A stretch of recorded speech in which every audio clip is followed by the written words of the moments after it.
7.26, ESOL Add-on Endorsement Program, presented by Dr. Anita Choice, ESOL Program Director. Madam Chair, I have a question on that one. Okay. I need a little deep dive on this one. So it looks like we're giving two choices to do the endorsement, to have this endorsement from the state. Is that correct? Come on, Dr. Small.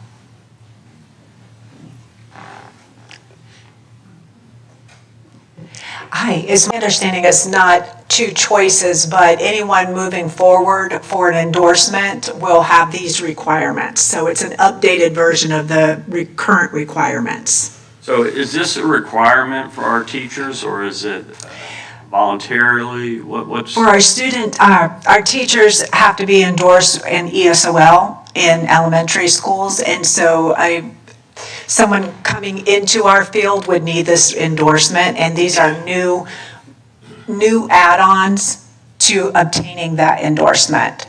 Okay, so it's a requirement at our elementary school teachers to have this endorsement by the state. Yes. Here comes Mr. Braun. And, okay, and then, so, reading this, there's 243 languages in the state of Florida that are represented. Yes. And there's 402 out of field for ESOL. How many?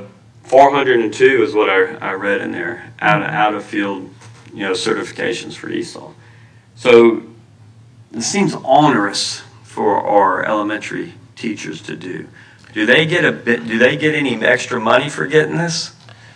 So let's go. And we also have Duran's up here as well. However, so when you see a number of them that are out of compliance, in terms of not having that endorsement, when they're working on it, they're out of field, but in essence in compliance, but they're working towards it.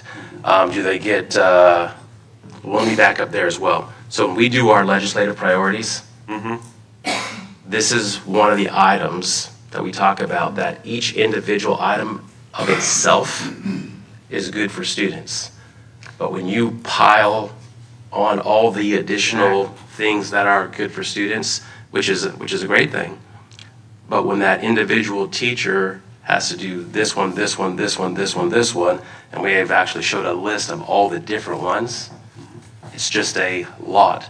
So we've asked, how can we look at this maybe differently with all the requirements that are put upon teachers, not necessarily in a negative way it's being done, but how can we look at, when we're talking about retaining teachers in today's public education, how can we take some things off of that plate? And Mrs. Duran, you may want to give just a little bit of clarification. Sure. So elementary teachers, K through 6 certified, and ELA at some of the secondary are required to earn a ESOL endorsement. Elementary teachers do not have to start that coursework until their second year of teaching, and they are meant to take one course per year for 5 years, because that's how many courses there are to reach that goal.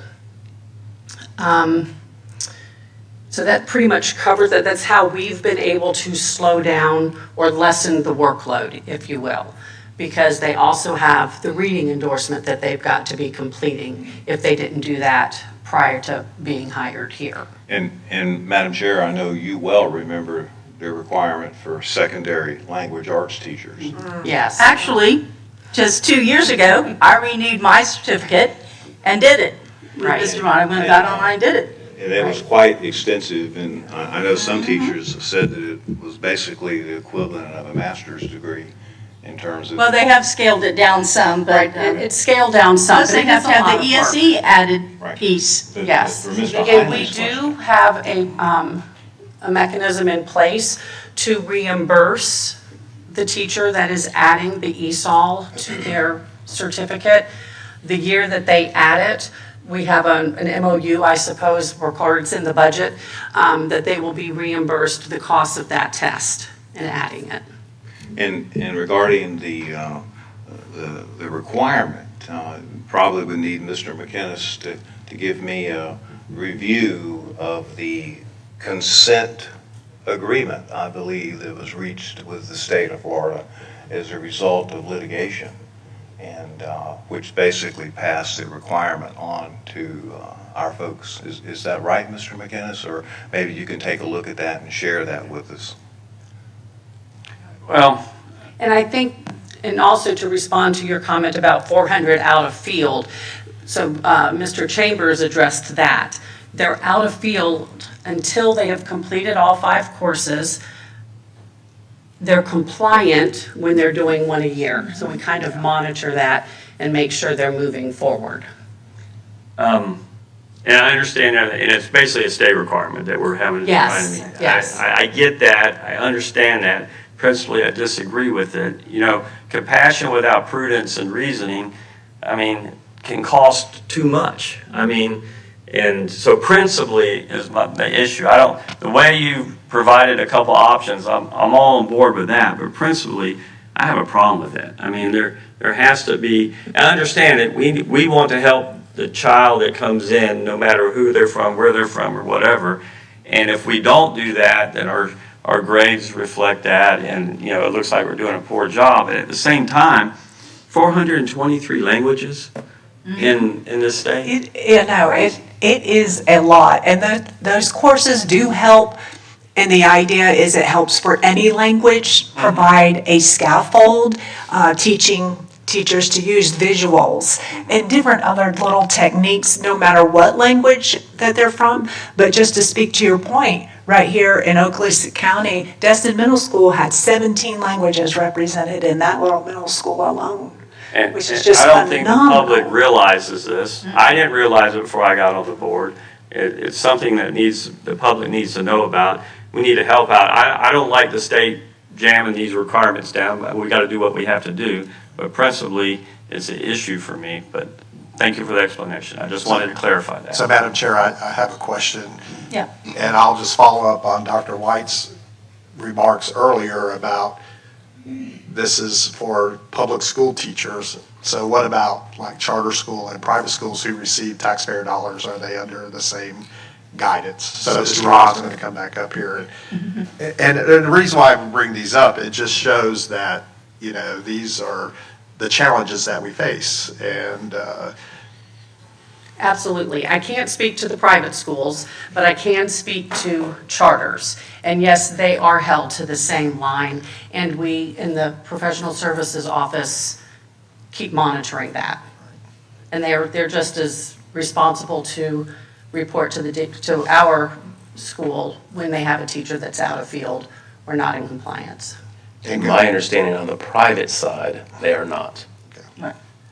And we talk about foreign languages across the state. I believe in Okaloosa County, we have like 40-something foreign languages that are spoken in our schools. I'm sure. And what I found out was we would think that Spanish is number 2, obviously, but I was kind of surprised to hear what was number 3, and I thought it would be like Haitian or Creole or something like that. It was actually Vietnamese. So, I mean, that tells you how diverse our community is, and you know, for those challenges that these teachers have to go through. And yeah, I agree with the certifications are great, but you know, it is just kind of like Mr. Heinley said, you just keep piling it up on them. So, and you wonder why we don't get people wanting to get an education anymore. So, you know, it is a challenge. Yes, sir. One clarification for all you YouTubers out there. I think I said 423 on the languages. I said 243 the first time. I think I said 423. It's 243 languages. So if I made a mistake on that, no comments out there. So.